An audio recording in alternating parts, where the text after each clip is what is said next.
The sun beat down on Amaka's back like a physical lash. At 16, her spine curved under the weight of a life she never asked for. She gripped the heavy wooden pestle, her knuckles raw and bleeding, and drove it into the mortar. Thump, thump. Each strike echoed the heavy beating of her own heart. Bitter leaves stained her fingers a deep, permanent green, a color the villagers associated with poison. From the shadows of the porch, Mama Nkechi's eyes burned with a hatred that felt ancient.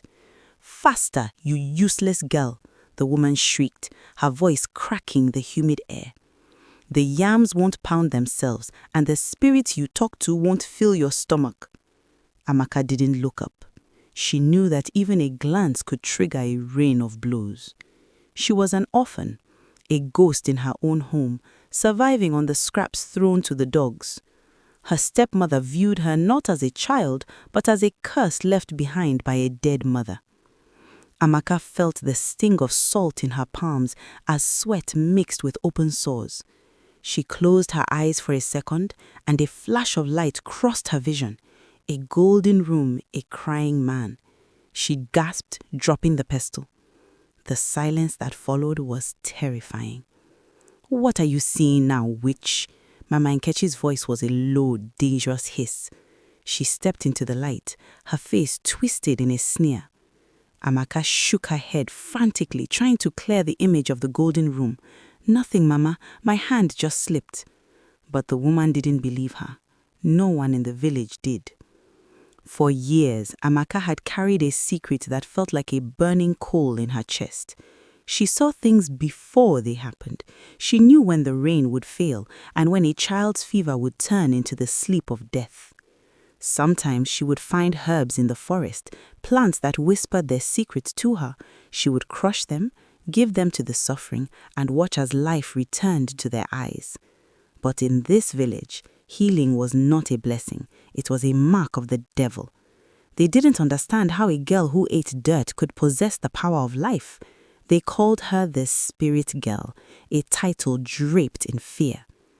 The neighbors crossed the street when she walked by, clutching their charms and spitting on the ground to ward off her evil.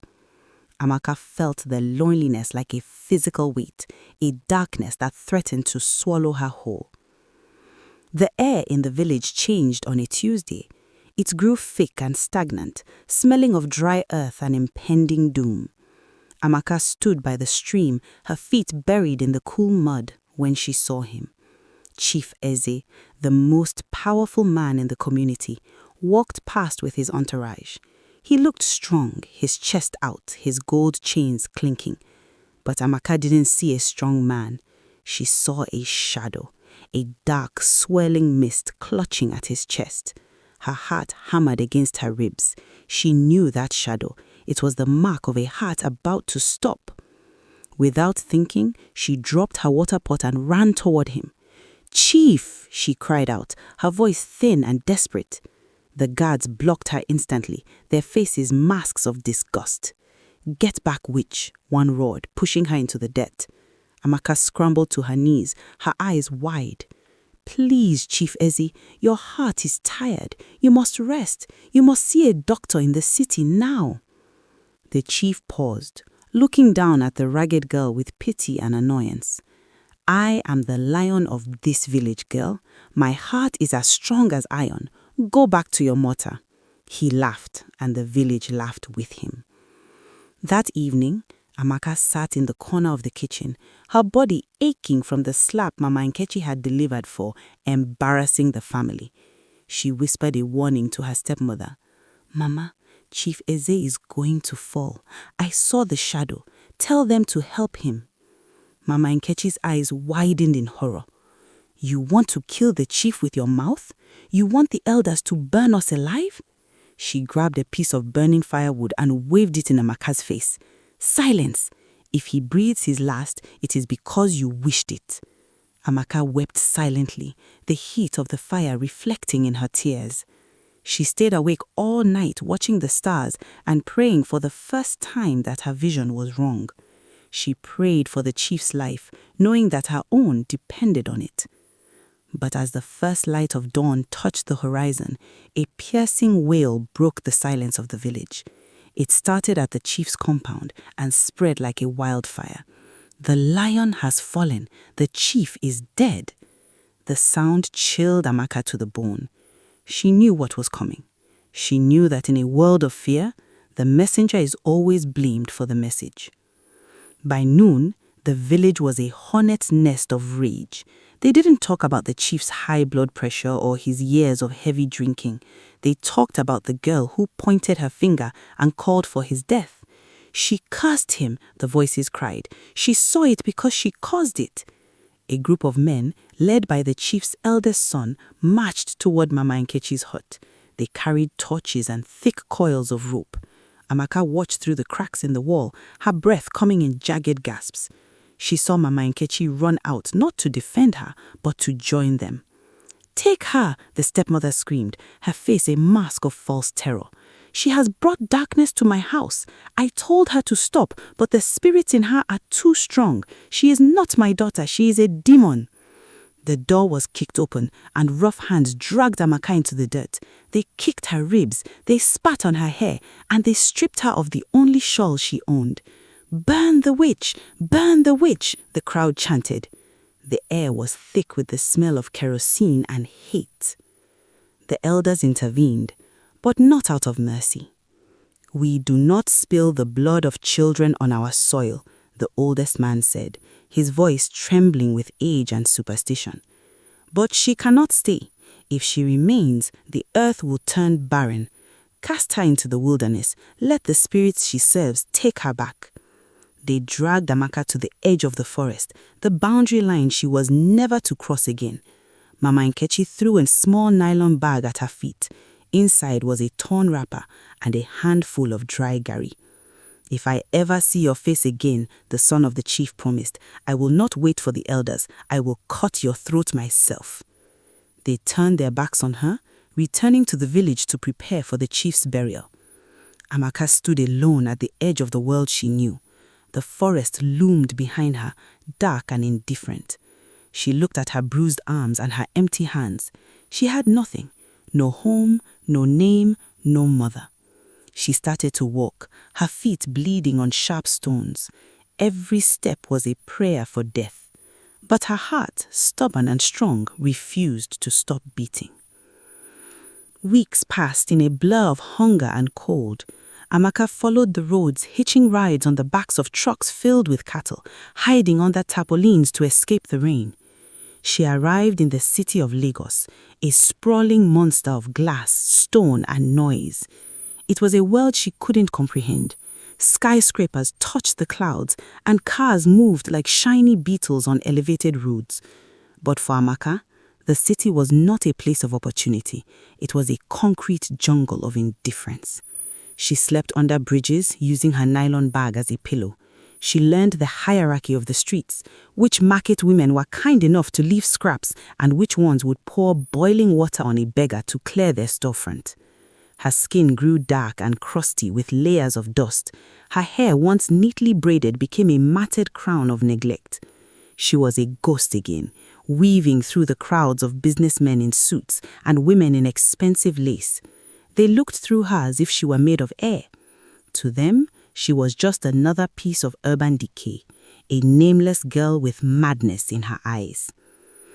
Hunger is a living thing. It gnaws at the stomach until the mind begins to fracture.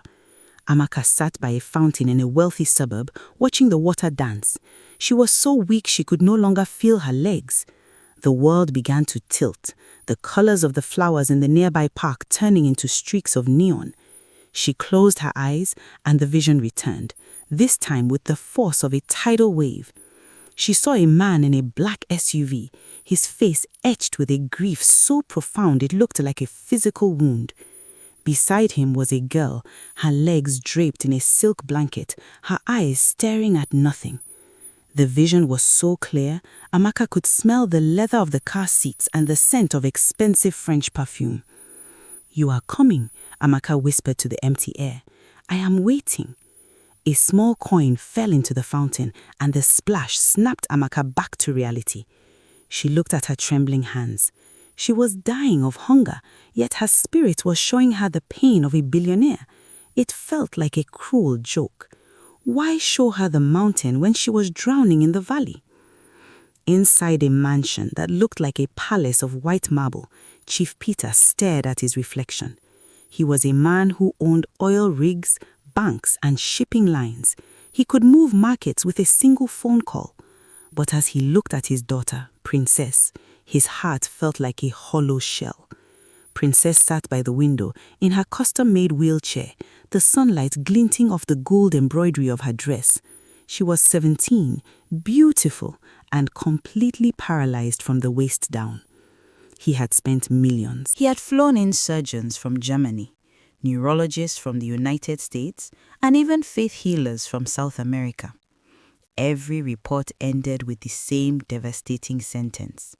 There is no physiological reason for her condition, but she will never walk. Princess didn't complain. She didn't cry. She had simply given up. Her silence was a slow poison that was killing Peter. He would give every kobo of his billions just to see her take one step. He felt like a failure, a giant who couldn't protect his only cub. "We are going to the park today," he said, his voice cracking, "just for some air."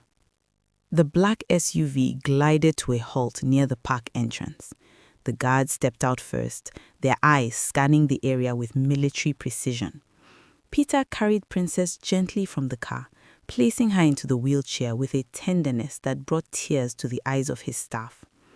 They began to walk through the paved paths, the scent of blooming hibiscus filling the air. Peter tried to point out the birds, the fountains, the happy children. Princess just nodded, her gaze fixed on her lap.